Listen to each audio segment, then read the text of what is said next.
था। दोस्तों, बात रिश्तों की हो रही थी। दो लाइनें मैं यहां कहना चाहूंगा इन रिश्तों के बारे में, इन अमूल्य रिश्तों के बारे में। तमाम रिश्तों को मैं घर छोड़ आया था, तमाम रिश्तों को मैं घर छोड़ आया था, फिर उसके बाद मुझे कोई अजनबी ना मिला।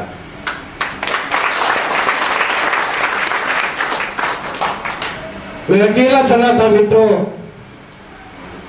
अपने घर से। उत्तर प्रदेश के पूर्वांचल का एक छोटा सा जिला है जौनपुर।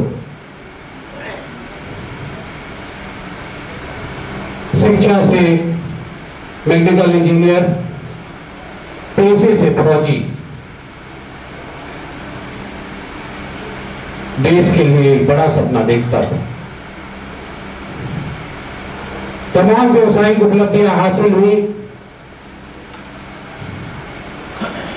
एक ऐसे परिवार से मेरा नाता रहा जिसको समृद्धशाली आप कह सकते हैं, और मैं भी कहता हूं। लेकिन सेवा जो मेरे अंदर है तो उन्हीं संस्कारों के कारण है जो बचपन से मुझे रोटी के रूप में मिलाई गई है। 13 सालों तक लगातार मैंने पूरे हिंदुस्तान को अपनी नजरों से देखा। पैसा मेरी समझ में नहीं आता है, मेरी समझ में आता है अपनी ताकत और अपने सपने। मैंने बनने की कोशिश की एक ऐसा ताना बाना जहां सिर्फ अपनी ताकत हो, ताने के रूप में, जहां सिर्फ अपनी ताकत हो बाने के रूप में, और रंगीन हो वो सभी इंद्रधनुषी सपने जो मेरी आंखों में, जो आपकी आंखों में, जो आपके परिवार की आंखों में और मेरे देश के आंखों में तैरते।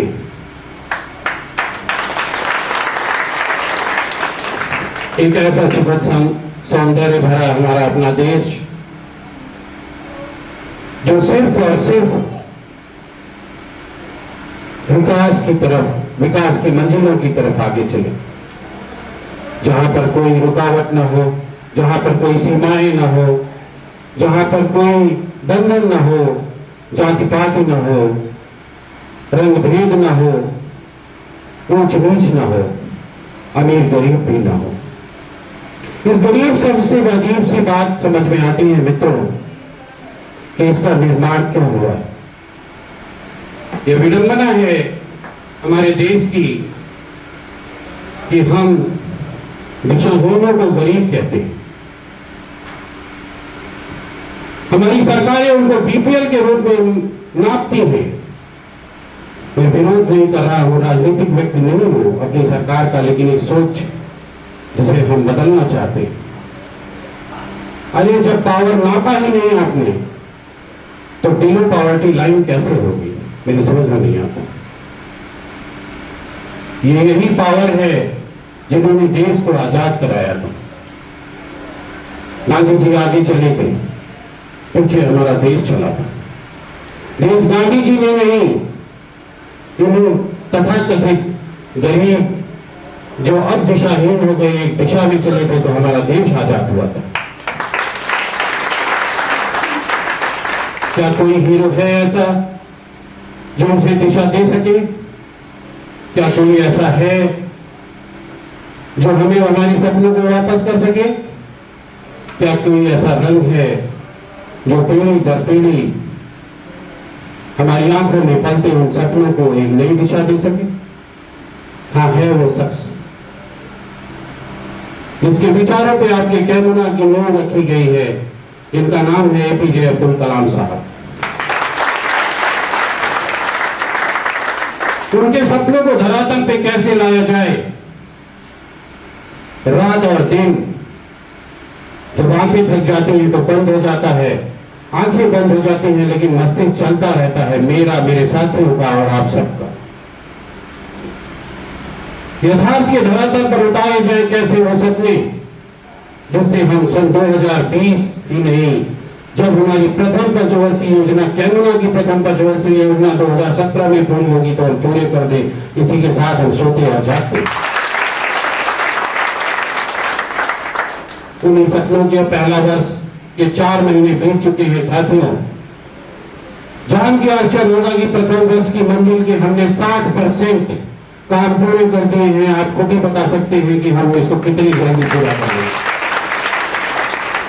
और ऐसा इसलिए संभव हो पा रहा है, ऐसा इसलिए हम कर पा रहे हैं कि आप हमारे साथ हैं, आपका विश्वास हमारे साथ है, आप हमारी तरह सोचते हैं, आप हमारी तरह समझते हैं, हमारे साथ चलना आपने स्वीकार किया है। हर वो युवा, हर वो भारतीय युवा जो अपने देश के लिए, जिसके कोने में एक छोटा सा दिल, इसके शरीर के कोने में एक छोटा सा दिल है, वो दिल देश के लिए धड़कता है, तो उसका हम स्वागत करते हैं और उसको हम सलाम करते हैं। और वही क्या होना ही है, हमें ढूंढ निकालना है हर उस दिल को, हमें अपने साथ खींच लेना है उस दिल को जिसके अंदर धनात्मक आवेश है अपने देश के लिए। हमारे सामने शहीद आजम भगत सिंह के प्रारूप बैठे हुए हैं, हमारे फेसबुक के मित्र भी हैं। दोस्तों, जैसा नाम होता है वैसा व्यक्ति का चरित्र भी होता है। अनजाने में माँ बाप वो नाम रखते हैं, उन्हें पता नहीं होता कि उनका बेटा कैसा होगा, लेकिन नाम रखते समय वो जरूर सोचते हैं कि जैसा मैं नाम रख रहा हूं वैसा ही मेरा बेटा होगा। आप सब भी विभिन्न नामधारी हो, माँ बाप ने आपको जन्म दिया है, सबका अलग अलग नाम रखा है, लेकिन आप सबके नाम के साथ जो एक ही अर्थ निकलती है वो है मानवीयता और मानव की सेवा।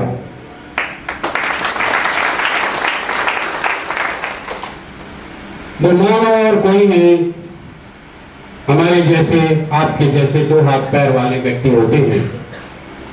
उन्हें एक दिशा देनी है, उन्हें दिशाहीनता की स्थिति से बाहर निकालना है, उन्हें उन सपनों की तरफ दिखाना है जो उनकी आंखों में बनते हैं। उन्हें बताना है कि बेरोजगारी भत्ते से जीवन नहीं चलेगा, सपने नहीं पूरेंगे। मित्रों, अपनी ताकत से अपने सपने पूरे।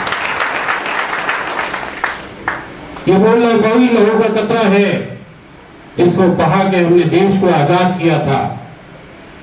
ये वही लहू का कतरा है जिससे पीढ़ी दर पीढ़ी की बंदिशें तोड़ी गई थी। आज जरूरत है उसी लहू की गर्मी को महसूस करने की। पैसा कोई वैल्यू नहीं है, वैल्यू है हमारे रिश्ते, वैल्यू है हमारे देने की क्षमता। एक छोटे से बीज को भी यदि पानी देते हैं, उसको मुरझाने से बचाते हैं, उसको धूप और वर्षा से बचाते हैं, तो एक दिन वृक्ष बनता है। दोस्तों, आज हमें अपने रिश्तों को बचा के रखना है। इस तोड़फोड़ करने वाली राजनीति से हमें दूर रहना है। हमें विकास की उन सीमाओं के उस पार चले जाना है जहां पर एक साथ एक नए भारत का जन्म हो और उस भारत में रहने वाले सारे लोग कैमुनाई हो, कैमुनाई। और ऐसा तभी संभव हो पाएगा जब हम इस कैमुनाई को, इस कैमुना के विचारों को, इस कैमुना को एक धर्म की तरह मानेंगे और जानेंगे। पैसा कोई वैल्यू नहीं रखता। आप जब चाहे, जितना चाहे उतना पैसा कमा सकते हैं, जितनी ऊंचाइयों पे जाना चाहें आप उतनी ऊंचाइयों पे जा सकते हैं। आप जिन मंजिलों पे जाना चाहें वो मंजिलें मुझे लिख के बता दीजिए, मैं आपको बता दूंगा कि मैं उन मंजिलों पे आपको कब पहुंचाऊंगा। आप अपने सपनों से हमें रूबरू कराइए। मैं बड़ी बात नहीं कह रहा हूं मित्रों, आप अपने सपनों से मुझे रूबरू कराइए, अपनी बातें अपने होठों पे लाइए। विश्वास करिए, अतिशीघ्र, जितना कम से कम समय लगेगा, मैं उन सपनों को पूरा करके दिखा दूंगा। मैं सिर्फ मिलने नहीं आया, मैं आपको देखने नहीं आया, मैं आपको गले लगाने आया हूं। मैं हर उस साथी को गले लगाने आया हूं जो कैमुना के शरीर का एक अंग है। दर्द कहीं भी हो दोस्तों, एहसास मस्तिष्क में होता है। हमने अभी अभी नींव रखी है अपनी दुनिया की, हमने चलना शुरू किया है। हमें देखना है कि कहीं कोई कुचल न जाए, किसी के अरमान दबे न रह जाए, कहीं किसी के साथ गलत ना हो जाए। एक जिम्मेदारी है, ईश्वर ने हमें बड़ा बनाया है, हमें देने की क्षमता है, अपने नीचे साथियों को लाने की क्षमता हमें दी है। ऐसा आपकी सिर्फ मेहनत से नहीं है, ये ईश्वर और माँ बाप के आशीर्वाद से संभव हुआ है। इसमें जरूर आपकी मेहनत हो। मैं आप सभी साथियों से सिर्फ एक ही निवेदन कहता हूं,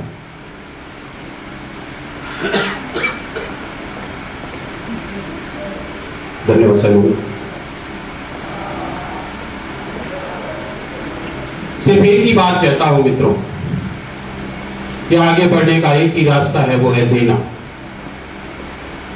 आप दे के ही आगे बढ़ सकते हैं, लेके कभी आगे नहीं बढ़ सकते। और देना जरूरी नहीं पैसे। दिया तो एक विचार भी जाता है, दिया एक प्रेम भी जाता है और एक मुस्कान भी जाता है।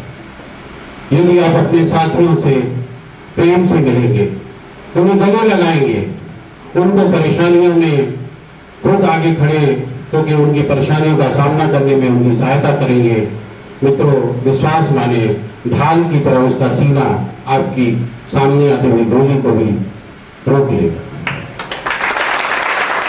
मैं फौजी हूं और जानता हूं कि देश पे कैसे मरा जाता है। जीती तो एक चीटी भी है। मैं अक्सर कहता हूं अपने से ज्यादा वजन की 3 गुनी ज्यादा वजन की चीनी उठा के ले जाती है। और जीता वो सैनिक भी है जो देश की सीमा पे हंसते हंसते अपने प्राणों की बलिदानी दे देते हैं। हम सलाम करते हैं उस जज्बात को। दोस्तों, आप भी भारत के एक सैनिक हो, अपने अंदर वही जज्बा महसूस करो, विश्वास करो हम पे, अपने कमांडर पे। यदि आपने हमारे साथ चलने की ठान ली है तो खुल के चलना सीखो, उड़ना सीखो, अपनी को सीमाओं में मत बांधो, अपने को 5 लाख रुपए में मत तोड़ो। अरे मेरे लिए तो आप 5 अरब से भी ज्यादा के हो। जरूरत नहीं है अपने को सीमाओं में बांधने की, जरूरत है अपने को असीमित बनाने की। इसमें अपने भविष्य के साथ साथ उन सारे युवाओं का, उन सारे बच्चों का, उन सारे माता पिताओं का सपना पूरा करना है। अगर सीमाओं में बांधोगे तो कैसे फिर उन सपनों को पूरा कर पाओगे। आज के बाद मैं एक वादा चाहता हूं आप सबसे। वो वादा अपने आप से भी करना होगा कि आप अपने आप को कभी रुपए में नहीं तोलोगे, आप अपने आप को कभी सीमाओं में नहीं बांधोगे, आप अपने आप को कभी एक चीज से बांध के नहीं रखोगे। आपके पास पूरी कैमुना है, मैं सदैव आपके साथ हूं। आप जितना चाहोगे उतना आगे जाओगे।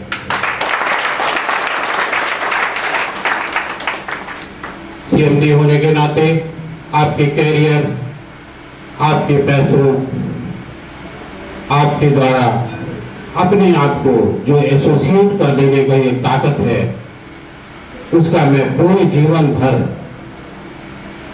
रक्षा करूंगा और आपको उन ऊंचाइयों पे ले जाऊंगा जो आपके सपने हैं, जो आपके चाहते हैं। इन्हीं शब्दों के साथ मैं अपने गान को विराम देता हूँ। धन्यवाद। जय हिंद, जय भारत, जय। बेहतर कार्य करने के लिए उन्हें सम्मान देकर के सम्मानित करें। हम आग्रह करते हैं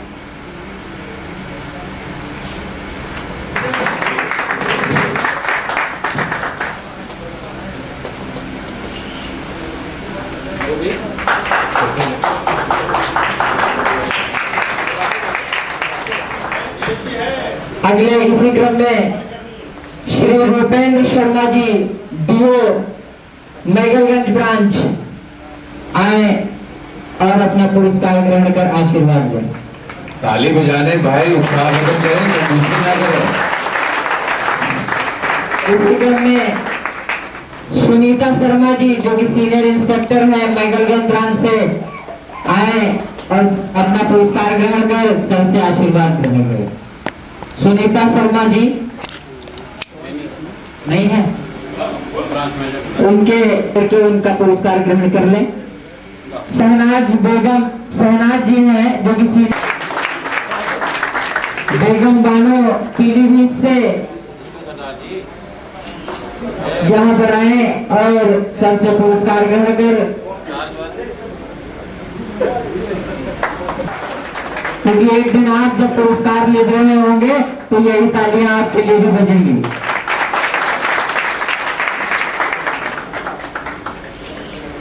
करूंगा उन्हें बेहतर कार्य करने के लिए पुरस्कार प्रदान करें।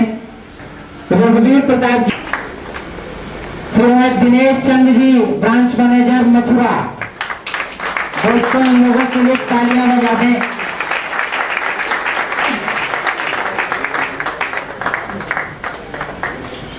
साथियों, आज का कार्यक्रम इतना अच्छा, इतना खूबसूरत करने के लिए जिसका श्रेय जाता है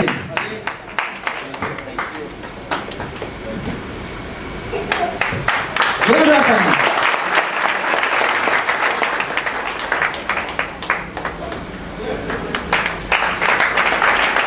इस होटल ली बैंक के मालिक लोग लंच करें।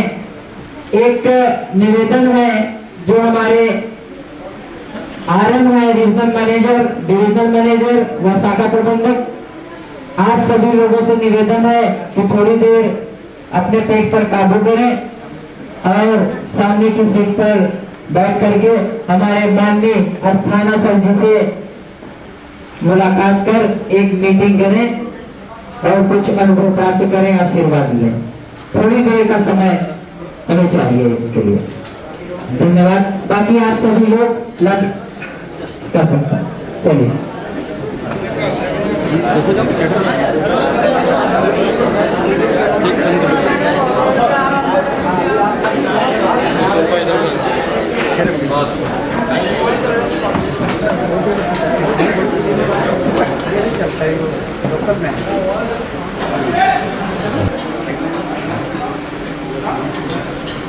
ठीक है।